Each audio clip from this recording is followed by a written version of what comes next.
ಓಂ ಶಾಂತಿ. ಮುರಳಿಯ ದಿನಾಂಕ 11/7/2026. ಪ್ರಾತಃ ಮುರಳಿ ಬಾಪ್ದಾದ ಮಧುಬನ.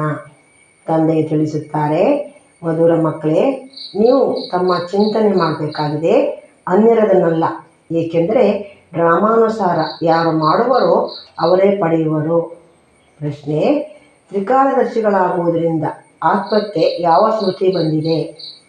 ತ್ರಿಕಾಲದರ್ಶಿಗಳಾಗುವುದರಿಂದ ಆತ್ಮಕ್ಕೆ ಯಾವ ಸ್ಮೃತಿ ಬಂದಿದೆ? ಉತ್ತರ: ಆತ್ಮಕ್ಕೆ ಸ್ಮೃತಿ ಬಂದಿದೆ. ನಾವು ಮೂಲತಃ ಮೂಲವತನದ ನಿವಾಸಿಗಳು. ಈ ಡ್ರಾಮದಲ್ಲಿ ಪಾತ್ರವನ್ನು ಅಭಿನಯಿಸಲು ಬಂದಿದ್ದೇವೆ. ನಾವು ಮುಖ್ಯ ಪಾತ್ರಧಾರಿಗಳಾಗಿ 84 ಜನ್ಮಗಳ ಪಾತ್ರವನ್ನು ಅಭಿನಯಿಸಿದೆವು. ಈಗ ತಂದೆಯ ಸಮ್ಮುಖದಲ್ಲಿದ್ದೇವೆ. ನಂತರ ಜೊತೆಯಲ್ಲಿ ಮನೆಗೆ ಹೋಗುತ್ತೇವೆ. ಪಾವನರಾಗಿ ಮನೆಗೆ ಹೋಗಬೇಕಾಗಿದೆ. ಮತ್ತೆ ಸುಖಧಾಮದಲ್ಲಿ ಬರಬೇಕಾಗಿದೆ. ಭಾರತದ ಮೇಲೆ ಇದೆಲ್ಲ ಆಟವು ಮಾಡಲ್ಪಟ್ಟಿದೆ. ತ್ರಿಕಾಲದರ್ಶಿಗಳು ಆಗುವುದರಿಂದ ಇದೆಲ್ಲ ಸ್ಮೃತಿ ಬಂದುಬಿಟ್ಟಿತು. ಗೀತೆ: ಸತ್ತರೂ ನಿಮ್ಮ ಮಡಿಲಿನಲ್ಲಿಯೇ, ಬದುಕಿದರೂ ನಿಮ್ಮ ಮಡಿಲಿನಲ್ಲಿಯೇ. ಮಧುರಾತಿ ಮಧುರ ಅಗಲಿ ಹೋಗಿ ಮರಳಿ ಸಿಕ್ಕಿರುವ ಮಕ್ಕಳ ಪ್ರತಿ ಮಾತಾಪಿತಾ ಬಾಪ್ದಾದಾರವರ ನೆನಪು, ಪ್ರೀತಿ ಹಾಗೂ ಸುಪ್ರಭಾತ. ಆತ್ಮೀಕ ಮಕ್ಕಳಿಗೆ ಆತ್ಮಿಕ ತಂದೆಯ ನಮಸ್ತೆ. ನಾವು ಆತ್ಮಿಕ ಮಕ್ಕಳಿಂದ ಆತ್ಮಿಕ ಮಾತ್ಪಿತಾ ಬಾಪ್ದಾದಾರವರಿಗೆ ನೆನಪು, ಪ್ರೀತಿ, ಬೆಳಗಿನ ವಂದನೆಗಳು ಹಾಗೂ ನಮಸ್ಕಾರಗಳು.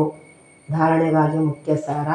ಮೊದಲನೇ ಪಾಯಿಂಟು: ಈ ಬೇಹದ್ದಿನ ನಾಟಕವನ್ನು ಸಾಕ್ಷಿಯಾಗಿ ನೋಡಬೇಕಾಗಿದೆ. ಯಾರೊಂದಿಗೂ ಹೆದರಬಾರದು. ನಿರ್ಭಯರಾಗಲು ನಾನು ಆತ್ಮನಾಗಿದ್ದೇನೆ. ಈ ಪಾಠವನ್ನು ಪಕ್ಕಾ ಮಾಡಿಕೊಳ್ಬೇಕಾಗಿದೆ.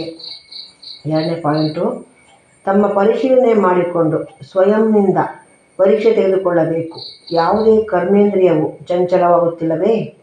ಕಾಮವಿಕಾರದ ಮೇಲೆ ಜಯ ಗಳಿಸುತ್ತಿದ್ದೇನೆಯೇ? ಎಲ್ಲಿಯವರೆಗೆ ಆತ್ಮಾಭಿಮಾನಿಯಾಗಿದ್ದೇನೆ? ವರದಾನ: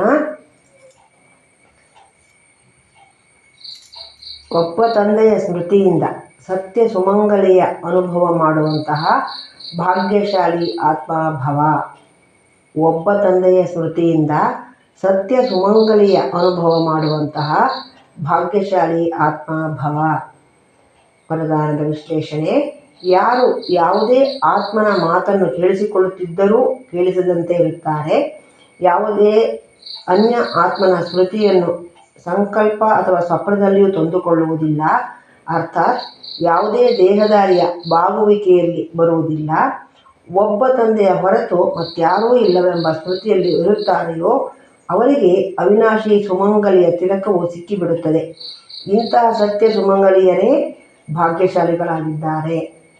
ಸ್ಲೋಗನ್: ತಮ್ಮ ಶ್ರೇಷ್ಠ ಸ್ಥಿತಿಯನ್ನು ರೂಪಿಸಿಕೊಳ್ಳಬೇಕೆಂದರೆ ಅಂತರ್ಮುಖಿಯಾಗಿರುತ್ತಾ ನಂತರ ಬಹಿರ್ಮುಖತೆಯಲ್ಲಿ ಬನ್ನಿರಿ. ತಮ್ಮ ಶ್ರೇಷ್ಠ ಸ್ಥಿತಿಯನ್ನು ರೂಪಿಸಿಕೊಳ್ಳಬೇಕೆಂದರೆ ಅಂತರ್ಮುಖಿಯಾಗಿರುತ್ತಾ ನಂತರ ಬಹಿರ್ಮುಖತೆಯಲ್ಲಿ ಬನ್ನಿರಿ. ಅವ್ಯಕ್ತ ಸೂಚನೆ: ಜ್ವಾಲಾ ಸ್ವರೂಪ ಸ್ಥಿತಿಯಲ್ಲಿರುತ್ತಾ ಶಕ್ತಿಶಾಲಿ ನೆನಪಿನ ಅನುಭವ ಮಾಡಿ. ಹೇಗೆ ಅಗ್ನಿಯಲ್ಲಿ ಯಾವುದೇ ವಸ್ತುವನ್ನು ಹಾಕಿದರೆ ನಾಮ, ರೂಪ, ಗುಣ ಎಲ್ಲವೂ ಬದಲಾಗುತ್ತದೆ, ಹಾಗೆಯೇ ಯಾವಾಗ ತಂದೆಯ ನೆನಪಿನ ಲಗನ್ನಿನ ಅಗ್ನಿಯಲ್ಲಿದ್ದಾಗ ಪರಿವರ್ತನೆಯಾಗಿ ಬಿಡುತ್ತೀರಿ. ಮನುಷ್ಯನಿಂದ ಬ್ರಾಹ್ಮಣರಾಗುತ್ತಾರೆ, ನಂತರ ಬ್ರಾಹ್ಮಣರಿಂದ ಫರಿಷ್ಠೆಗಳಿಂದ ದೇವತೆಗಳಾಗುತ್ತಾರೆ. ಲಗನ್ನಿನ ಅಗ್ನಿಯಿಂದ ಇಂತಹ ಪರಿವರ್ತನೆ ಆಗುತ್ತದೆ. ತಮ್ಮದೆನ್ನುವುದು ಯಾವುದೂ ಇರುವುದಿಲ್ಲ. ಅದಕ್ಕೆ ನೆನಪನ್ನೇ ಜ್ವಾಲಾ ಸ್ವರೂಪವೆಂದು ಹೇಳಲಾಗುತ್ತದೆ. ಓಂ ಶಾಂತಿ.